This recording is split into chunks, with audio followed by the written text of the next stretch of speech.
Glória a Deus, o Senhor está neste lugar. E nós vamos falar sobre a trajetória de Moisés. Moisés foi levantado como um libertador. Toda vez que o povo de Israel se colocava cativo, adorando outros deuses e tendo práticas que não agradavam o Senhor, o próprio Deus permitia que o povo se tornasse cativo. Aí o que ele fazia? Ele trabalhava no coração do povo, endurecia o coração dos grandes, mas ele sempre enviava um libertador. E Moisés foi um homem levantado segundo o coração de Deus. Você que trouxe a sua Bíblia, abra comigo no livro de Êxodo.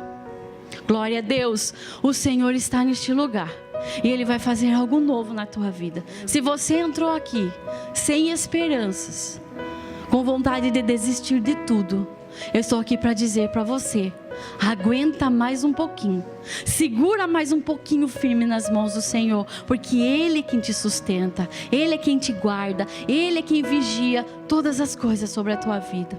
O escape vem de onde nós menos imaginamos.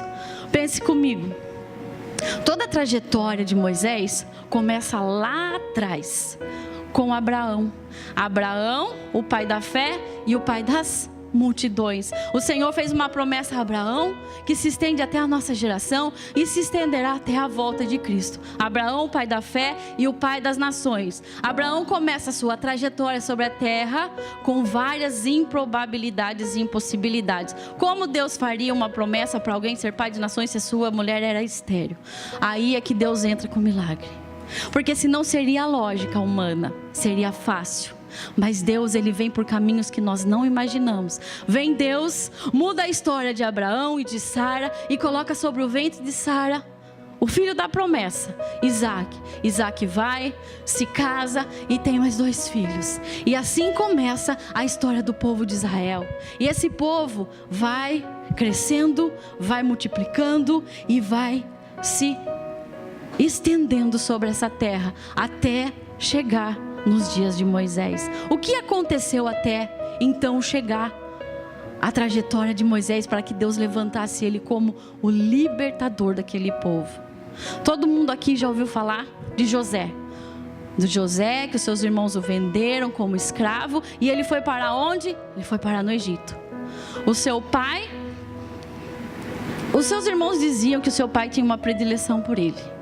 Na verdade, na Bíblia, se você ler realmente, é verdade, ele tinha uma predileção por ele, porque ele era filho da esposa que ele amava. Então ele teve 2 filhos com essa mulher, José e Benjamim. E José, por ele ser um sonhador e por ele ter um propósito específico, porque assim, toda vez que você tiver um propósito, um chamado específico para algo, alguém vai se levantar contra a sua vida, algo vai se levantar contra a sua vida. E não pense que são pessoas que estão longe de você, são pessoas que estão ao seu derredor, são pessoas que são do seu convívio, do seu trabalho, da sua casa, a sua parentela. Quem vai ter inveja de você, quem vai te perseguir, quem te vai caluniar, não são as pessoas que estão longe de você, que não conhecem a sua vida, são aqueles que estão nos seus círculos de amizade, são aqueles que trabalham junto com você, são aqueles que muitas vezes comem no prato junto com você e muitas vezes aqueles que estão dentro da igreja junto com você. Creia que quem tem propósito sobre essa terra não vai passar desapercebido. Às vezes você fala: por que só comigo, Senhor? Por que essa pessoa só me enxerga? Por que tanta luta para mim? Por que tanto problema só para mim? É por causa do propósito, querido. Se você não tivesse um propósito específico, o inimigo não ia se importar com a sua vida. Se o sonho de José não tivesse um propósito divino, seus irmãos iam ficar tão preocupados assim? É isso que eu quero que você entenda. A fé inteligente, a fé racional, que usa a palavra de Deus a nosso favor. José foi invejado porque Deus tinha propósito sobre os sonhos dele. O sonho dele parecia o mais estranho possível, só que havia algo divino sobre aquele sonho. Havia algo profético sobre aquilo. E Deus sabia como conduziria José até esse propósito. Primeiro ele teve que passar pelo deserto, pelos vales, pelos açoites, pelas prisões, para depois ele chegar aos lugares altos. Então, eu vou dar uma notícia para você. Se você quer algo de Deus, se você quiser mergulhar em águas profundas, e se você tiver um propósito específico com Deus, não pense que vai ser muito fácil. Primeiro vai ficar muito difícil, primeiro vai ficar bem estranho. Deus vai te espremer, o inimigo também vai na mesma intensidade do teu propósito, ele vai te espremer também, mas ele vai testar primeiro o quê? A sua resistência. O cristão que tem um propósito e um chamado específico, ele tem que ser o quê? Resistente, resiliente, ele tem que ter uma firme fé, um firme fundamento em quem? No Deus que não se abala. Estão falando de mim? Não importa, eu confio no Senhor. Estão dizendo que a minha fé é algo surreal, não existe. Eu confio no meu Deus. Quem foi o Deus que teve poder para fazer o sol parar? Somente o Senhor de Israel. E isso foi feito através da vida de um homem. Então, meu amado, quando nós temos um propósito, quando Deus nos chamou para algo específico, vão vir retaliações, vão vir perseguições, mas nada se compara ao peso da glória do Senhor. Porque o teu propósito, ele não vai abranger só a tua vida, ele não vai abranger só a tua casa, ele vai abranger toda uma geração, assim como foi com Abraão, e nós colhemos das bênçãos de Abraão até hoje, nós somos descendência dele. E Moisés era um prometido do Senhor, era o libertador do povo de Israel. E José, que começou essa história lá no Egito, quando ele foi vendido pelos seus irmãos como escravo para o povo do Egito, ele chegou lá e em tudo que ele fazia ele se destacava. Ele era extraordinário em tudo que ele fazia. Ele estava na prisão, ele era José extraordinário. Ele estava no açoite, ele era José extraordinário. Ele era o mesmo José do começo, do meio, e ele foi o mesmo José do fim. Por quê? Ele tinha um firme propósito e ele sabia quem tinha feito a promessa para ele. Se ele tivesse duvidado no seu coração e dado ouvido aos invejosos, aos caluniadores, aos murmuradores, ele tinha parado a sua trajetória ali mesmo. Falou: eu tenho que passar tudo isso para ser aquilo? Ah não, eu abro mão agora. Isso é para os fortes. Eu falo que ser cristão é para os fortes, é para os valentes, é para os corajosos. Os fracos não honram a Deus, os fracos não adoram a Deus. Ser cristão e reconhecer Cristo como seu supremo Salvador é somente para os fortes. As nossas fraquezas morrem sim diante do altar, mas nós somos fortalecidos todos os dias na cruz do Calvário por aquele sangue que foi vertido sobre a nossa vida.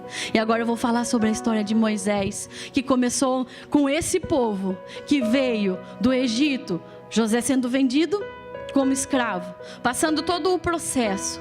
Quando ele foi vendido como escravo, ele teve várias etapas para chegar até ser governador. Quando ele se torna governador, há um período de fome na terra e todo mundo vem se abastecer no Egito. Já era propósito de Deus. Todo mundo veio para o Egito comer das mãos de quem? De José, o provedor, porque Deus tinha um propósito sobre a vida dele. Chegou ali, o que acontece? Quem vem comprar comida junto com José? Seus irmãos. E ele o reconhece. Os seus irmãos não o reconhecem porque ele já estava bem diferente e fazia muitos anos. O que acontece? José olha para eles. No momento eu creio que ele sentiu raiva, ódio de tudo, porque ele era humano como eu e assim como você também. Mas ele tinha um propósito. E o propósito, ele é sempre maior que a dor. Ele é sempre maior que a tribulação e que a desgraça que nos rodeia, que nos cerca.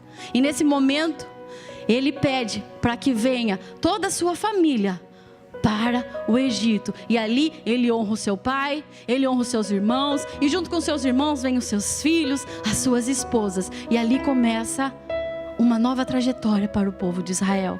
Os hebreus ali se instalam e eles se tornam tão fortes, tão numerosos, tão grandes, que o faraó, que não conheceu a José, começa a temer esse povo, porque eles eram muito numerosos. E eles constroem 2 cidades fortes dentro do Egito. Isso tudo no tempo de José. José morre, passam-se longos anos, tudo estabelecendo a promessa que Deus fez a Abraão lá atrás. e se cumprindo até hoje nos dias das nossas vidas. O que acontece? José morre, os antepassados vão morrendo, mas o povo hebreu vai se multiplicando, vai crescendo, a descendência vai crescendo, eles vão se tornando fortes, mas eles não eram escravos na época de José, eles eram servos, eles viviam com o bom e do melhor, porque o próprio faraó disse a eles: escolhe a terra que vocês querem ficar, o lugar aonde vocês querem fazer morada, e nós vamos te dar, tudo por beneficência de José. Aí acaba esse tempo, o povo se encontra subjugado novamente, e Faraó endurece o coração e começa a perseguir o povo hebreu que ali está, e começa a fazer deles novamente escravos, começa a fazer todo tipo de atrocidade, porque eles eram resilientes, porque eles eram um povo forte, porque eles eram um povo firme, de uma fé inabalável. E o que faz o inimigo temer as nossas vidas não são os status que nós possuímos, os nossos carros, a nossa posição financeira, se somos donos ou se somos empregados. O que faz o inimigo temer um homem e uma mulher é a sua postura diante de Deus. Isso faz o diabo tremer. O quanto você tem no banco não importa, e se você também não tem, não importa. Tudo aquilo que você é, se não for em Deus, nada importa. O diabo, ele não tem medo dessas coisas, ele não se importa com isso, porque ele tem tudo isso para dar. Ele se importa quando nós reconhecemos Jesus, e quando nós temos a marca da promessa, e quando nós temos Deus impetrado em nossos corações, selados, cravados no nosso coração. Isso faz toda a diferença na nossa vida. E eu vou falar da trajetória desse homem que chegou até aqui e precisou passar por um longo processo para ser um libertador, mas eles foram em todo o tempo resilientes, eles foram fortes, eles foram corajosos. Em momento algum eles abriram a mão da sua fé. No livro de Êxodo, o capítulo 2 está escrito: e foi um homem da casa de Levi e casou-se com uma filha de Levi. E a mulher concebeu e deu à luz a um filho, e vendo que ele era formoso, o escondeu por 3 meses. Não podendo, porém, mais escondê-lo, tomou uma arca de juncos e a revestiu com barro, e colocou betume, e pondo nela o menino, pôs nos juncos à margem do rio. E a sua irmã postou-se de longe para saber o que lhe havia de acontecer. E a filha de Faraó desceu a lavar-se no rio, e as suas donzelas por ali passeavam às margens. E ela viu a arca no meio dos juncos, e enviou a sua criada para que tomasse a arca. E abrindo, viu um menino, e eis que o menino chorava, e moveu-se de compaixão dele, e disse: dos meninos hebreu é este. Então disse sua irmã, a filha de Faraó: irei chamar uma ama das hebreias que cria este menino para ti. E a filha de Faraó disse: vai. E foi a moça e chamou a mãe do menino. Então lhe disse a filha de Faraó: leva este menino, cria-o para mim e eu te darei um salário. E a mulher tomou o menino e o criou. E quando o menino já era grande, ele trouxe a filha de Faraó, o qual adotou e colocou o nome de Moisés, e disse: porque das águas o tenho tirado. Aí começa a trajetória de um grande libertador. Faraó, nesse tempo, ele já sabia o propósito divino de Deus. Por que ele decretaria uma lei tão cruel diante do povo hebreu, sem saber de um propósito divino? Meu amado, se você tem passado por perseguições ou por coisas que você não tem entendido, creia que tudo tem um propósito, tudo tem um tempo, tudo coopera para o bem daquele que ama a Deus e anda segundo o seu propósito. Naquele tempo, as mulheres hebreias, elas eram fortes. Elas não precisavam de parteiras para terem os filhos. E eles se multiplicavam, e eles eram trabalhadores, eles eram pessoas honradas. Só que esse faraó começou a subjugar tanto aquele povo, que eles começaram a ficar aflitos, subjugados, oprimidos, entristecidos, de tão peso e fardo que se colocaram sobre eles. E Deus já tinha um projeto e um propósito para aquela geração, de levantar um libertador, de colocar um Moisés sobre aquele lugar, de colocar alguém que fosse intrépido, corajoso. E olha o mais contraditório: o Senhor vem pelos caminhos incertos, vem pelos caminhos que nós nem imaginamos. O que Faraó fala?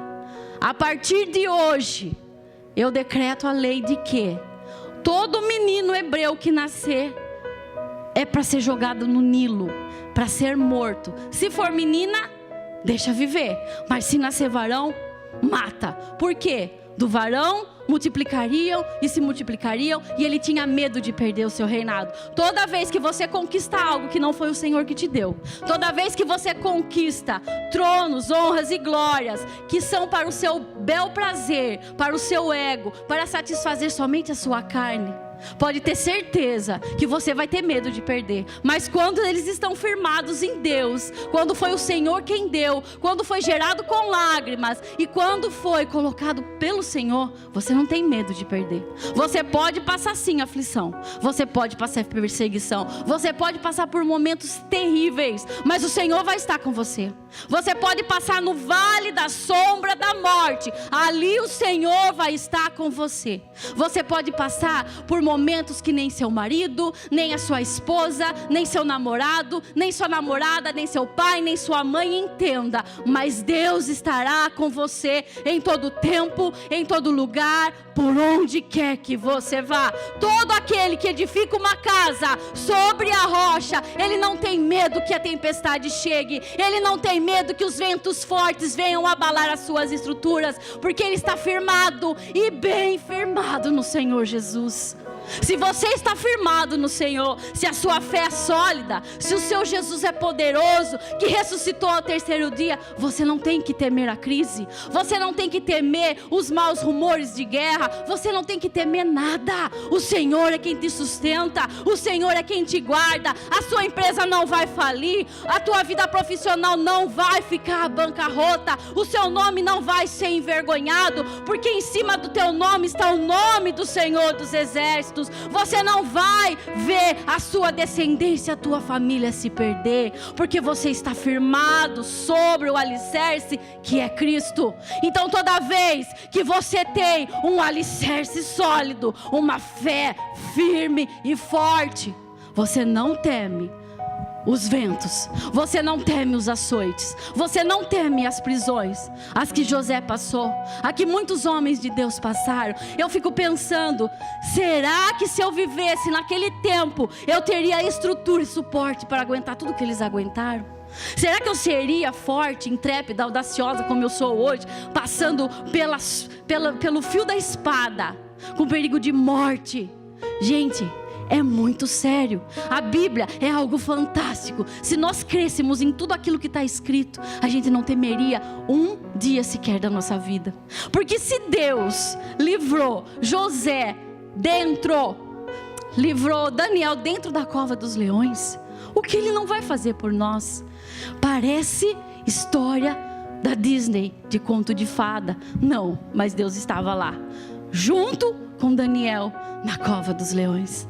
E tinha um legado tão poderoso sobre Daniel, que quando ele foi jogado sobre a cova dos leões, o rei temeu tanto pela vida dele, porque ele conhecia Daniel e sabia que ele era um homem excelente e extraordinário. Ele não dormiu a noite toda, temendo pela vida de Daniel, porque ele sabia que ali estava um profeta, porque ali exercia-se um propósito de Deus. Quando você tem um propósito, quando você é um escolhido e um chamado, muitos vão temer pela sua vida. Aqueles que são tocados por Deus para te abençoar, para te honrar. Pessoas que nem conhecem você e que muitas vezes te abençoam, que muitas vezes trazem uma palavra para você como resposta de Deus. O Senhor prepara quem Ele quer e usa da maneira como Ele quer. E foi assim na vida de Daniel, foi assim na vida de José, e foi assim que Ele fez na vida de Moisés. E aquela lei, ela era absurda, ela era terrível. Você imagina uma mãe que carregou no seu ventre um filho 9 meses, ele acaba de nascer, e entregar a morte? Qual mãe em sã consciência teria coragem de uma atrocidade e barbaridade dessa? jamais. Pense no nível de perturbação daquele faraó, daquele homem decretando leis tão terríveis contra aquele povo. O que acontecia? Deus era tão maravilhoso, Ele continua sendo maravilhoso. As mulheres eram tão fortes, e ele disse, Faraó disse para as parteiras: fica de campana, fica ao derredor, toda mulher grávida que esteja prestes a dar à luz, vocês ficam só observando. Quando chegar o tempo delas darem à luz, vocês vão para ajudá-las. Menino, mata, e menina, deixa viver. Olha que coisa mais maldita, que palavra de maldição. Se lançaram palavras contra a sua vida, se disseram que você não ia dar certo, ou se profetizaram contra você, que os seus sonhos, os seus projetos não iam se realizar em Deus. Eu tenho uma notícia para você nessa noite: o Senhor é um Senhor extraordinário. Você pode não acreditar no projeto que Deus tem para você, mas o Senhor, Ele acredita primeiro, e Ele vai fazer nascer dentro do seu coração essa fé, essa intrepidez e essa coragem, porque você tem que acreditar em você também. Você tem que ter uma fé em você, você tem que acreditar que você é capaz, e que no Senhor você fará proezas, porque foi assim que o Senhor fez proezas na vida de todos aqueles homens, e aquela lei é anunciada sobre aquele lugar. E chega o tempo de Joquebede, que é a esposa do pai de Moisés, Levi. Eles tinham mais 2 filhos, que era Miriam e era Arão. E nasce Moisés. Você imagina uma mãe dar à luz e ter que esconder o seu filho por 3 meses. Aquele menino não podia chorar. Aquele menino não podia ser uma criança normal. Ele não podia ter expressão de criança. Ele tinha que viver sufocado. Quantas vezes pessoas querem sufocar o que Deus tem para você? Pessoas querem matar, entulhar os seus sonhos, os seus projetos, faculdades, sonhos de marido e mulher, uma casa, um imóvel que você precise, que você queira fazer uma renda, e a pessoa olha e fala assim: tá ficando louco, não tem um gato para puxar pro rabo, não tem onde cair morto, tá querendo falar que vai ter casa para fazer renda. O sonho é seu. Você entende que o sonho é seu? Ninguém precisa acreditar. Sabe quem tem que acreditar? É você. Você tem que acreditar. Se Deus colocou o sonho, quem tem que acreditar é você. Toda vez que você tiver um sonho, nunca conte seu sonho para coveiro. Conte seu sonho para parteiros, aqueles que vão ajudar você a gestar esse sonho e vão fazer esse sonho nascer. Porque tem gente que ela é tão mesquinha, ela é tão avarenta, ela é tão ruim, por dentro, que ela não é feliz e ela não quer ver ninguém feliz. Se não acontecer comigo, também não vai acontecer com fulano. Se não der certo para mim, também não vai dar para o outro. Meu filho, cada um nasceu com um propósito específico. Ninguém ocupa o mesmo espaço aqui sobre essa terra. Ninguém tem que ficar preocupado com o sucesso alheio. Você tem que se preocupar com a sua carreira, com aquilo que foi proposto a você. A vida do fulano, a ele importa, e a Deus também. Faça a sua caminhada, faça a sua jornada. Abençoe todos, honre a todos, mas faça a sua jornada, faça a sua história. Não queira se importar com a história do outro. Deus tem uma história exclusiva para você. Deus escreveu uma história somente para você, e quem tem que acreditar nessa história é você. Se o Senhor te falou: vou te fazer grande, você vai chegar, vai concluir, é para você. O outro não acreditou? Problema dele. Se é uma coisa que eu aprendi, é confiar em mim nesse sentido. Pode qualquer um falar para mim: você é louca, você não vai conseguir. E aí? Não vai mudar nada o que eu sinto dentro de mim. Eu vou continuar sendo a mesma coisa, vou continuar tendo a mesma fé. Vai ter momentos que você vai ter que dar um passo para trás, que você vai ter que retroceder. Não vai perder a batalha, você só vai recuar, mas lá na frente Deus vai te dar a vitória e a estratégia para toda a guerra. Pode ter certeza que muitas pessoas que estão ao seu lado vão torcer por você, e outras também não. Isso não importa. O que importa é que você não perca o seu propósito sobre essa terra. Assim como todos eles tiveram propósito, nós temos os nossos propósitos, nós temos os nossos sonhos. Eu sou casada, mas eu tenho os meus sonhos pessoais. Eu tenho sonhos em comum com o meu marido. e eu tenho sonhos em comum com a minha filha, e eu tenho sonhos em comum com a minha casa, mas eu tenho os meus sonhos particulares, eu tenho as minhas vontades, eu tenho os meus desejos, eu tenho coisas que são nutridas todas as madrugadas em oração, porque é uma intimidade entre eu e Deus, são degraus que eu vou galgando, eu e Deus. Então aprenda, existem coisas e propósitos que é só você e Deus. Existem propósitos que são coletivos, mas existem propósitos que é entre você e o Senhor. E quando estiver pronto esse propósito, quando tiver tudo estruturadinho lá dentro, o Senhor vai fazer reconhecido o seu propósito. Porque nada se constrói em alicerce frouxo, nada se constrói em bases que não são sólidas. Eu falo que eu sempre falo com as meninas que eu discipulo: você quer ser um Lindenberg ou você quer ser um outro tipo de apartamento? Que o Lindenberg aqui na cidade é o top, não é? É o mais chique. Aí você vai comprar um Lindenberg, você vai colocar qualquer móvel lá dentro? Não vai. Você vai colocar coisa que seja, né, da altura do Lindenberg. Então é você que determina onde você quer chegar. Não é o seu vizinho, não é seu marido, não é sua esposa, não é seus pais, não é ninguém, é você que determina onde você vai chegar. Se você tem fé para chegar lá em cima, amém, glória a Deus, que Deus te capacite, Deus te deu unção, graça, vontade de trabalhar para conquistar. É disso que nós precisamos, uma fé inteligente, parar com esse mimimi, porque o fulano, porque o ciclano. Não, é você e Deus.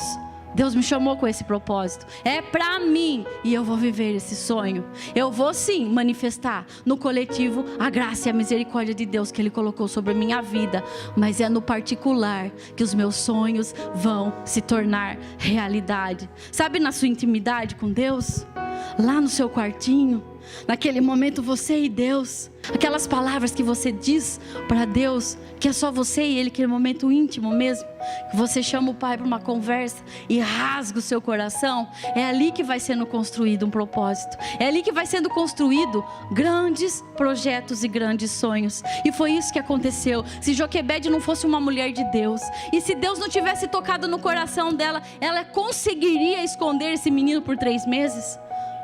Eu já tive filho, você que já teve filho, quando uma criança começa a chorar por fome ou por dores, quem que consegue deter? Gente, é impossível. 2 vizinhos acima da sua casa vão ouvir essa criança chorar. E aquela criança, em todo tempo, é calada, é abafada. Mas o que acontece? Ela tem uma ideia. Ela tem uma estratégia, porque foi Deus que colocou no coração dela. E isso foi gerado no secreto, isso foi gerado na intimidade, não foi gerado na multidão, foi gerado entre ela e Deus. Ela olhou para o menino, achou ele formoso, ainda que fosse feio, que nenhuma mãe vai achar o feio, só que isso é a Bíblia que conota. Ela achou o menino muito formoso para deixar ele ser morto. Ela pega aquele menino e ela tem uma ideia. Junto com Miriam, ela vai para esse rio Nilo. Detalhe, esse rio Nilo era o mesmo rio que o faraó mandou que as parteiras fossem e afogassem as crianças. E aonde Moisés foi colocado? No rio Nilo. Aí eu falo, Deus vem pelos caminhos que nós não entendemos. Ele colocou Moisés lá no rio Nilo, através da estratégia de uma mulher aqui na terra. Colocou aquele cestinho, colocou o bebê, e justamente, é coincidência? A filha de Faraó foi lá fazer o quê? Se banhar. Tudo que acontece na nossa vida não é coincidência, é permissão de Deus. Se você está guardado, selado na promessa, tudo coopera para o seu bem. Ainda que o bem que você olhe não seja um bem tão grande assim, mas esse mal também coopera para que o bem se torne sobre a sua vida. E lá vai Miriam e Joquebede com o cestinho, com a criança lá dentro. Pega essa criança, coloca no cestinho e coloca no Nilo, e o cestinho começa a correr junto com as águas daquele rio. E daí vem as donzelas, a princesa se banhar naquele lugar. E ela vê aquele cestinho, chama atenção. Podia ter feito outro percurso, a água do rio, mas Deus, ele não erra nunca no seu propósito. E aquilo ali era estratégia de Deus. Justamente, tem 24 horas do dia, certo? Tinha que ser justo na hora que a moça foi se banhar. Aquele cestinho está lá. Não é coincidência, gente. O nosso Jesus não trabalha com coincidência. O nosso Jesus trabalha com milagre. Isso é milagre. Fé é viver milagre. Fé é viver o extraordinário. Fé é viver aquilo que os nossos olhos não viram e que nem chegou no nosso coração. Fé é viver aquilo que sai da nossa possibilidade. Porque tudo aquilo que é possível, nós fazemos com as nossas mãos. Nós fazemos com a nossa inteligência que o Senhor nos deu. Mas aquilo que é impossível é milagre.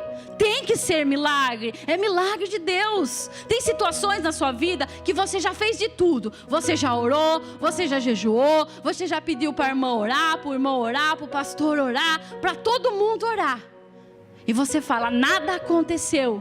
É ali que vai manifestar o milagre de Deus. É ali que vai manifestar a glória de Deus, o milagre de Deus, para que o nome dele venha a ser reconhecido. E foi isso que aconteceu naquele lugar. Deus usou o contraditório, o feitor da lei, para criar Moisés dentro do palácio.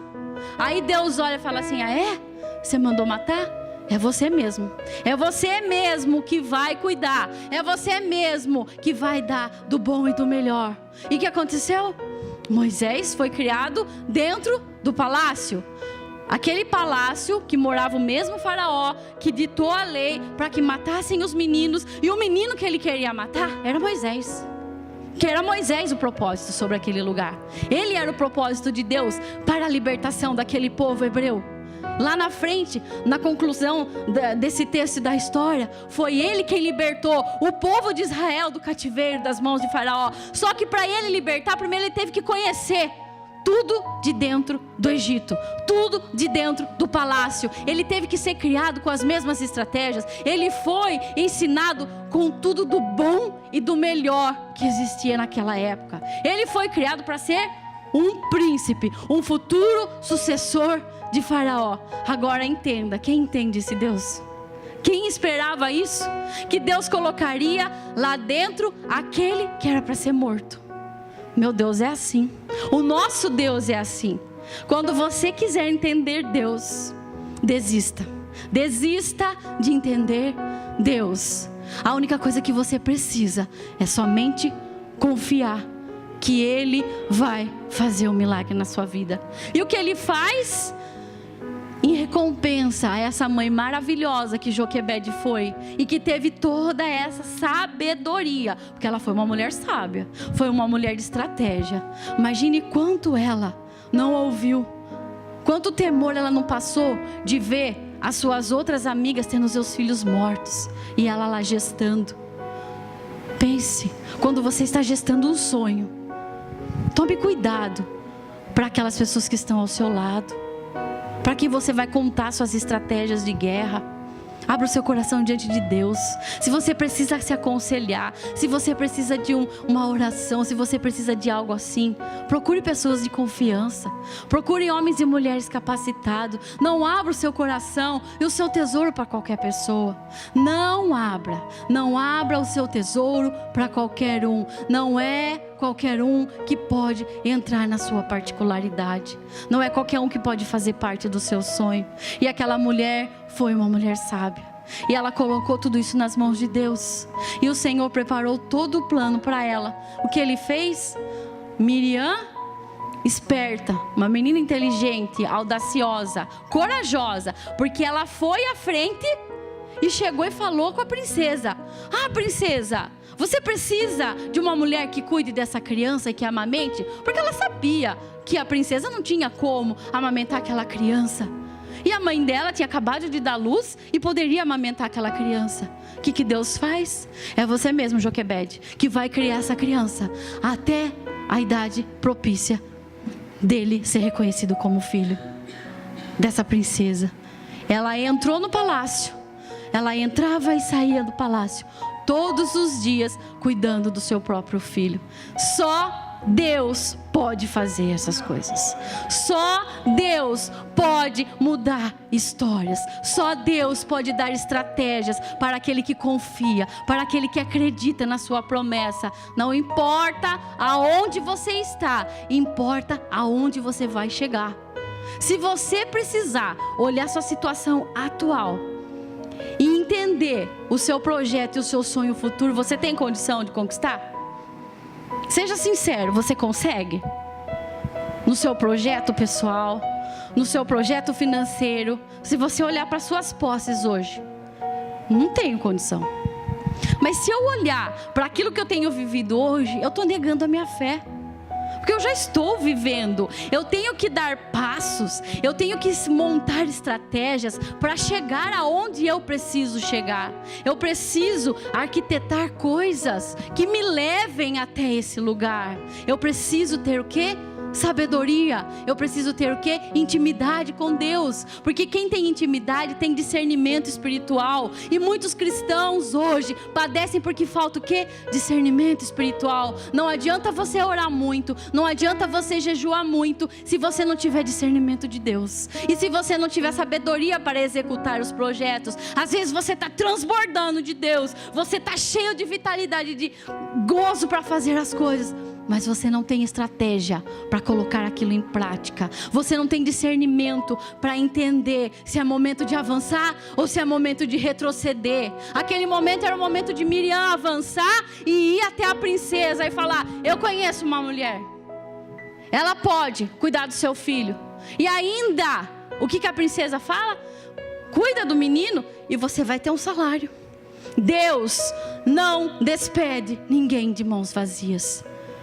Ninguém veio receber as bênçãos. As bênçãos, elas nos acompanham. Elas já estão sobre nós. Nós é que precisamos ativar o milagre sobre as nossas vidas. Tudo que nós precisamos já está preparado sobre a nossa vida. Nós só precisamos ativar as chaves necessárias para que esse milagre se estabeleça na nossa vida.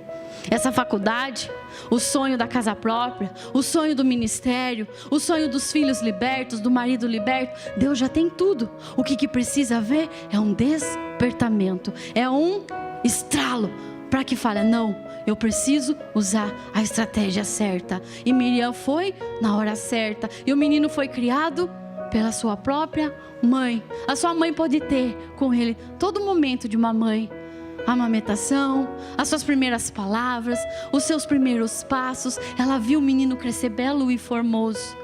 Mas daí não era mais com Joquebede, aí já era com o Senhor. E ali dentro do palácio, aquele menino cresce em toda a ciência do Egito.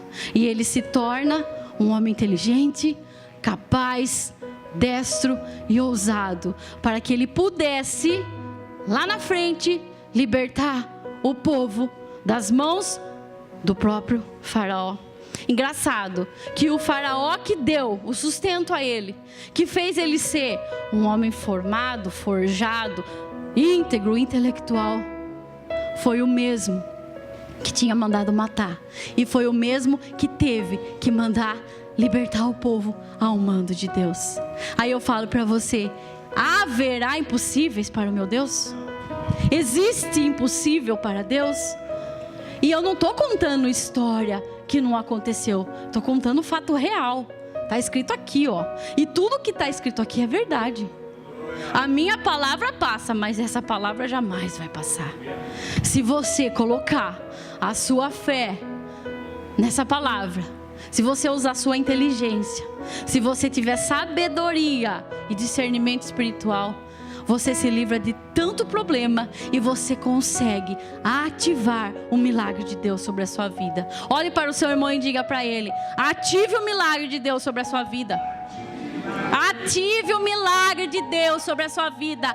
O milagre de Deus sobre a sua vida não está no pastor, não está no ministro de louvor, não está no tocador, não está no diácono, não está em ninguém, está em Jesus. E está sobre você, já foi liberado sobre você. É você que precisa entender o seu propósito e aquilo para o que você foi chamado. Quando você entender o seu propósito e para que você foi colocado nessa terra, ou porque você foi colocado lá no seu trabalho. Você sabe que tem muita gente que padece no trabalho porque não manifesta a graça de Deus lá, né? Porque ao invés de ser bênção para outros, se iguala àqueles que do meio são. Às vezes as pessoas precisam de uma palavra. Você não precisa ser o crente chato, importuno, aquele que fala nas horas impróprias. Não, você tem que ter sabedoria, momento de agir, momento de falar, um momento de oferecer aquilo que Deus já colocou na sua vida. Muitas vezes aquela promoção não sai, aquela pedra sua no sapato não sai. Por quê? Porque você precisa manifestar a glória de Deus naquele lugar.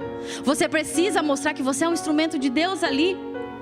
Deixe Deus te usar. Deixe Deus colocar sobre a sua vida tudo aquilo que Ele já liberou sobre você. Ele já liberou tudo. Todas as bênçãos estão sobre nós. Na palavra está escrito que as bênçãos elas nos acompanhariam. Então eu não tenho que conquistá-las. Eu tenho que ter sabedoria para ativá-las sobre a minha vida. Eu creio que nessa noite você foi tocado por Deus. Deus falou com você assim como Ele falou comigo quando eu estava estudando essa palavra. Se nós entendermos isso, nós não vamos sofrer mais por causa das tribulações. Nós não vamos sofrer mais por causa das lutas, porque o Senhor vai nos dar vitória em tudo. É só uma questão de tempo. É só uma estratégia. É só um tempo para que Deus manifeste a sua glória, em nome de Jesus. Eu gostaria que você se colocasse em pé. Louvado e engrandecido seja o Senhor.